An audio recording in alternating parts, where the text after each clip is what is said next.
แบบนี้ไหลอยู่ป่ะงามเลยป่ะมุมีนะว่ามุมคือว่านั่นมันเป็นผักดีซื้อเนาะบ่ได้แหลกเพิ่นแหลกร้านหยังเนาะบ่แม่นเพลงอะไรเนาะมันชอบแบบนี้สนุกกันซื้อนะเอาทดสอบเอา1 2 3เอาตัวนี้ตัวยอใกล้ก็แบบว่ามีความสุขกันเนี่ยไอ้บ้องกับเบิ้งกันนี่เนี่ยเชิญฮัทตัวนี้ก็เบี้ยมาบ้องกับเบิ้งเจ้าหรือบ้องมาเด้อเบี้ยมาบ้องกับเบิ้งตลกอีกอย่างตัวน้องหัวเดี๋ยวเอาไปหัวแล้วเอาหัวแม่ใส่มีความสุขที่สุดหัวหลายๆแล้วแห้งแล้วจะได้หัวจะได้สร้างกันนี่แหละเลยก็ยิ้มเลย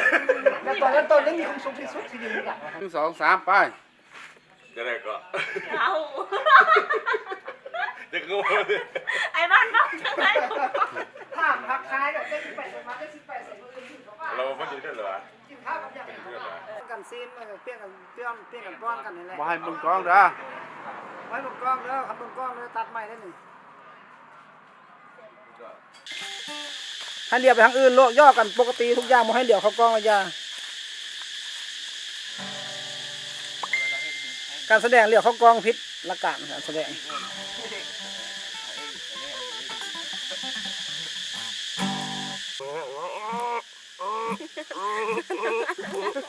งัดจ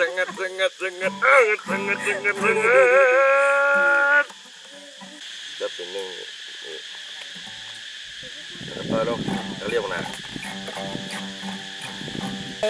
มาหาน้องเดิมมือแดงนะคิดฮอดอยู่คิดฮอดบ๊ายบายแล้วจะมาหากันเด้อจังนี่เลย2 3เบิ่งพี่นะเบิ่งเราพี่นะเบิ่งพี่นะเป็นบ่ให้เบิ่งกล้องหรอกก็แล้ว2 3 2 3เบิ่งเราเด้อโดยเดี๋ยวค่อยออกไปหาเด้อค่อยไปตอนนี้แล้วโอเคเอาย่างออกมาบัดนี้ผู้นั้นน่ะเอามาเขาเจ้ามาคือเจ้าบ่คือคานมาโลดคานโคตรปลอมเอาผู้นี้อย่าแนมนี่ด้วยนะนานอย่าแนมเอา1 2 3มาไอ้ตื่นหน่อยเด้อแล้วไอ้ตื่นหน่อยเด้อปลอมมาเมื่อไหร่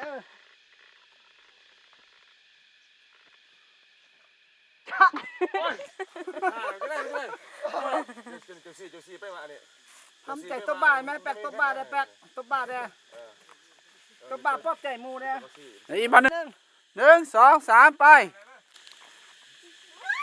ไล่แลนแปกเ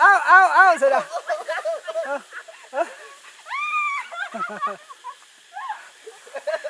แลนสั้นพุ่งสั้นก็สั้นไป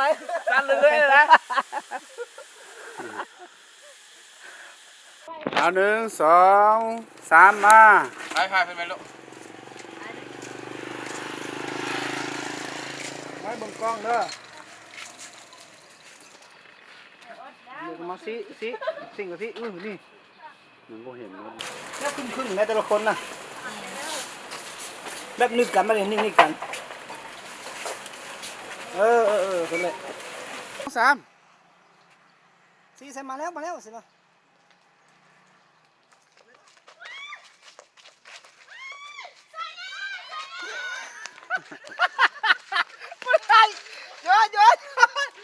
เอาเด้อเอา1 2 3มา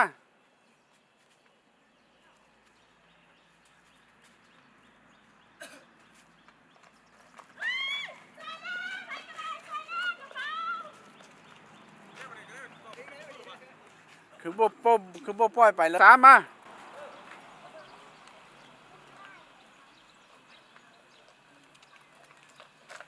เข่งเสร็จแล้วจับไว้ดึงยิ้มหัวเนี่ยหัวล้าน2 3มาแล้วสิ2 3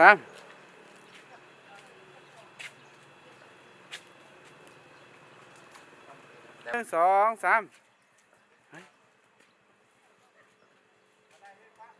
2 3มา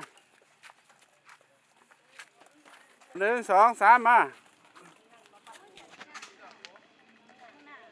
1 2 3มา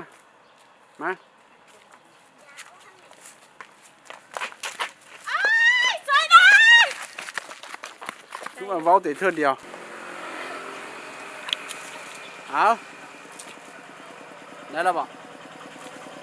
เอามีแต่โดดไปซื้อที่เขาเอามา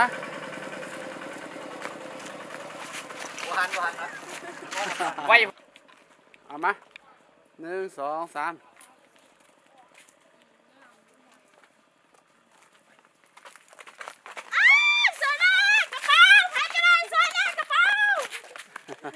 3เอามือกอง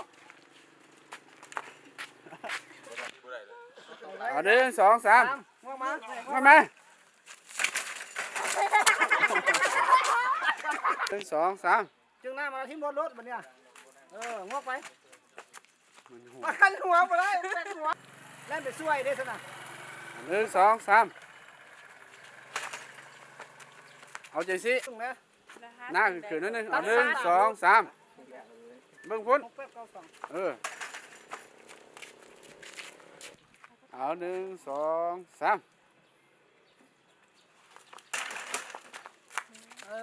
ยิงแก้วอยู่ไม่เห็นรถที่ เอา1 2 3บ่ต้องเดี่ยวมาเลยแม่ ในคนเข้าใจว่าท่าน เอา1 2 3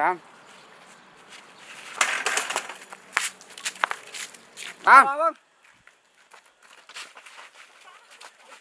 เป็นอย่างนี้บ่คือ ดึงกระเป๋า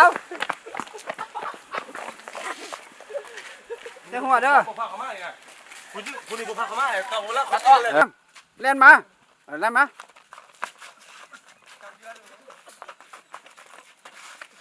หัวโผ2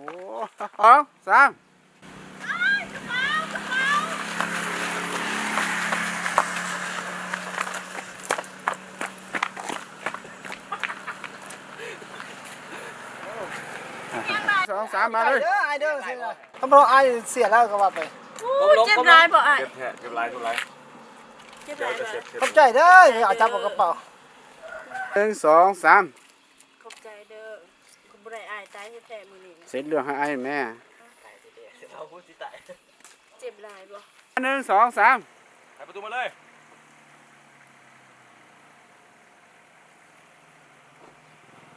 ตาซักเส้นนางเอกคนเด้อตาซักนางเอกรถเป็นไดน้อง 1 2 3จับมือรถ จับแขนจับบ้าลูกไป จับมือเราเบา เก็บ ๆรถ ใส่บ่น้องเป็นอย่างบ่สิล่ะบ่ เอา1 2 3ไป บ่ค่อยบ่เป็นหยังดีแต่ไอ้แหลมมันสวย เอา1 2 3 แบบปอบแจกอะนะสิล่ะ นี่ไปหัวเอา1 2 3 เศร้าสุดเลยเศร้าสุดเลย ใจเว้ย ได้บ่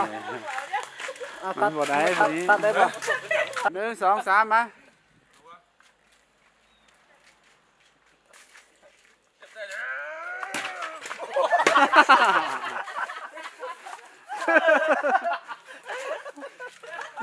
เอามา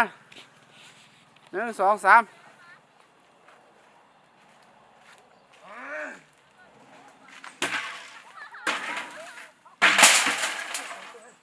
ไปเล่นไหม เล่นไหม เดี๋ยวอยู่หันเด้อมามีแม่มาพี่แม่มาอยู่พี่นำไป2 3ไป 1 2 3 3 ชี้ไหม 1 2 3นี่นะ ไม่ 3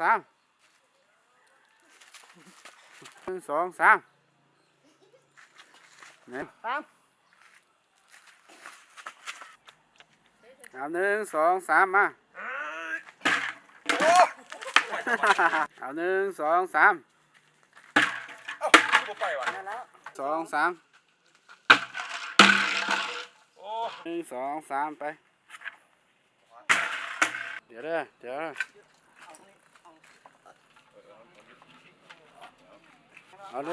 เอาสูตามจอกมา1 2 3งามเลย3เอามาที่ใส่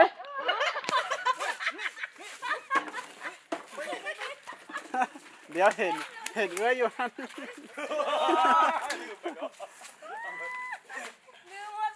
ผู้หนึ่งต้องมาเหลียวมาเห็นอยู่นี่โอ้เด็ดฮันเด็ดมาสิ 1 2 3ขึ้นเอาเรียกมา1 2 3ไป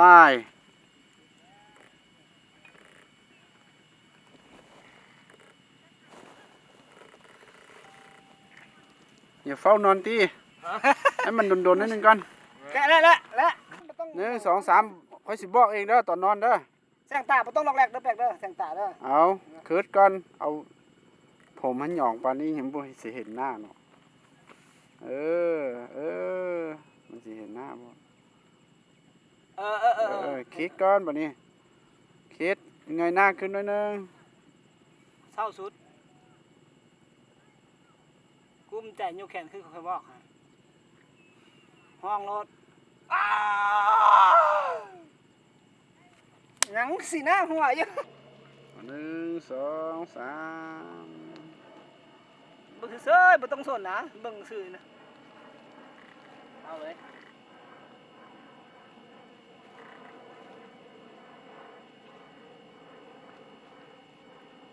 เอาเฮ็ด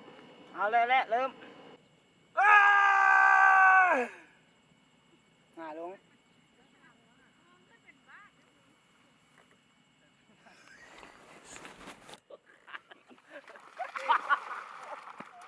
แหน่ไปหัว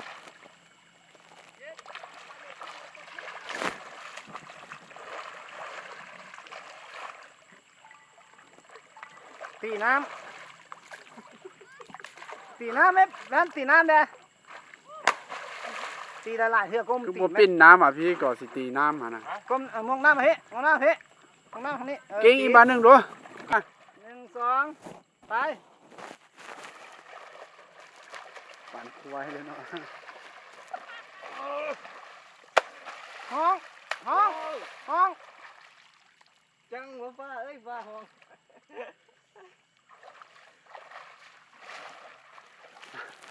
แล้วนอนลงอีกแล้ววันนี้พวกนั้นมาเลยตอนนอนลงหั่นน่ะเออ แป๊กมาดึงขามาให้แกเรามาแก้แขนเรามาโอ้ยเสี่ยวเอ้ยโอ้ยมันก็ได้เนาะ อย่าหัวเด้อ แก้มาหัวเด้อเบิ้ลละน้ำก็ดับ กูบ่ไปพุ่น แก้ไป ไปโอ้อกหักอย่างแฮง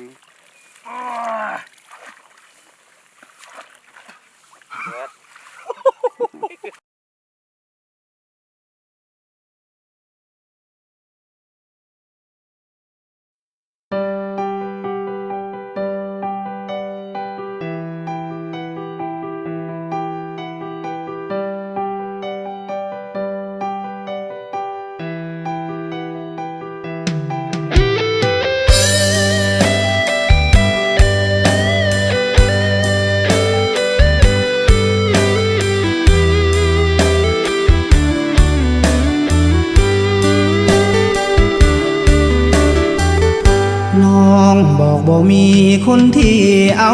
ใจน้ำคำ3 วัยฟังแล้วก็น่ายินดีอายจริงได้ลงพระวงศ์ถึงยอดนาลีคิดเห็นคำเบาก่อนกี้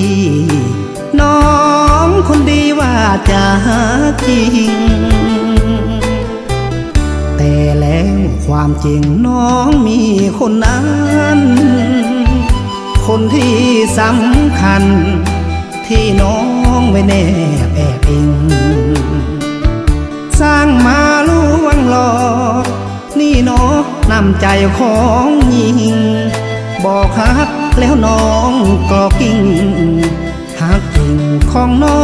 งอยู่ใสมีแฟนอยู่แล้วน้องคือบ่มาลวงมาหลอกให้อายต้องสอกซ้ำใจเหมือนคนมีกรรมจองนำมาแต่ชาติใดชาตินี้จึงหม่นมองไม่ซ้ำใจเพราะยิ่งหลอกลวงถ้าน้องจะเลือกค คนที่มีเงินอายจะขอเดินตามทางของคนสิ้นดวงถึงจะซอกซ้ำประกรรมและเจ็บซ้ำสวงน้องเอ้ยบ่ต้องเป็นห่วงถึงเจ็บซ้ำสวงอายก็จะทน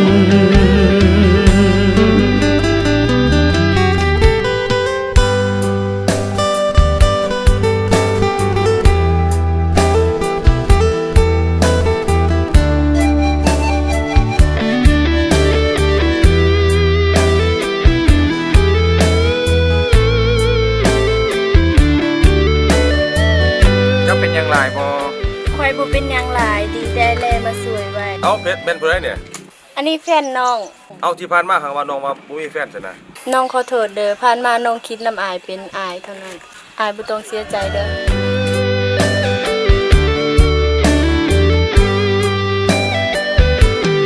มีแฟนอยู่แล้วน้องคือบ่บอกมาลวงมาหลอกให้อายต้องสอกซ้ำใจเหมือนคนมีกรรมจองนำมาแต่ชาติใดชาตินี้จึงหมุนมองไม่ซ้ำใจเพราะยิ่งหลอกลวงถ้าน้องจะเลือกคนที่มีเงินอายจะขอเดินตามทางของคนสิ้นดวงถึงจะซอกซ้ำประกรรมและเจ็บซ้ำสวงน้องเอ้ยบ่ต้องเป็นห่วงถึงเจ็บซ้ำสวงอายก็จะทน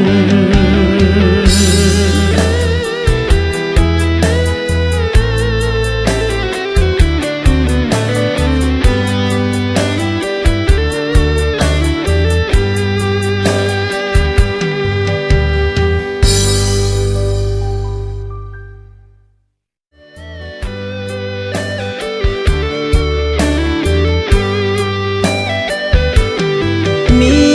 แฟนอยู่แล้วน้องคือบ่บอกมาลวงมาหลอกให้อายต้องสอกซ้ำใจเหมือนคนมีกรรมจองนำมาแต่ชาติใดชาตินี้จึงหมุนมองไม่ซ้ำใจเพราะยิ่งหลอกลวงถ้าน้องจะเลือกคนที่มีเงินอายจะขอเดินตามทางของคนสิ้นดวง